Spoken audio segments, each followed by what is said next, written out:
Russia is behind the plane disaster that killed 338 people. According to the findings of the preliminary investigation, the Azerbaijani airliner was hit by shrapnel from a Russian missile that exploded right next to it.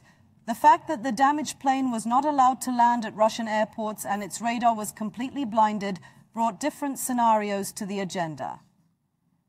Get the fuck out of here! Hey, baby!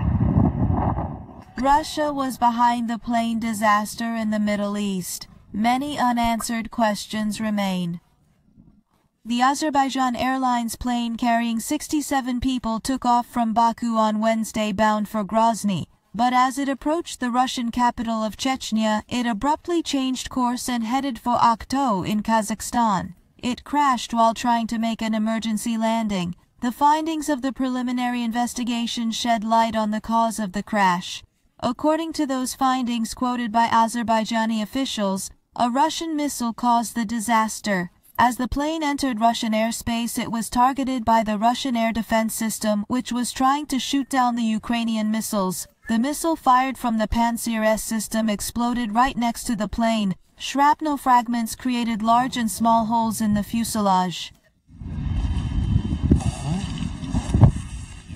The pilot signaled danger and requested an emergency landing, but the damaged plane was not allowed to land at either of Russia's two airports. Instead, it was diverted to Akto Airport on the other shore of the Caspian Sea, even though it was farther away. In addition, the plane's radar was completely blinded while it was in Russian airspace. Technical data shows that the GPS system was blocked dozens of times. All this raises the scenario that the plane, damaged by a Pantsir missile, was deliberately driven to its death. According to experts, the plane may have been intended to crash in the Caspian Sea, because in this way, Russia would be able to get rid of all witnesses and the wreckage, which is evidence. The Russian Civil Aviation Authority's statement that the plane hit a flock of birds is also remarkable. It is thought that the quick statement was intended to divert suspicion away from the fact of a Russian missile.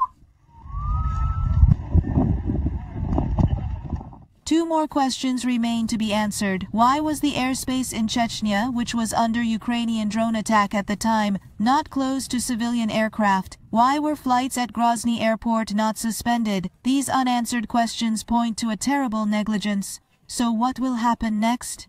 The Azerbaijani side is waiting for Russia to acknowledge its responsibility, intentional or not, and issue an official apology.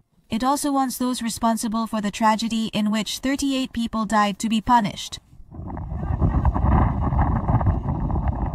However, Russia has not yet taken any steps in this direction. Kremlin spokesman Dmitry Peskov said they would not comment until the investigation was complete.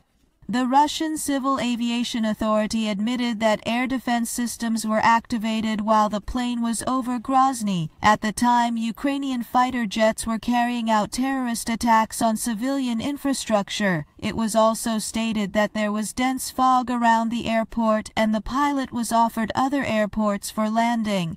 However, neither details nor evidence were given.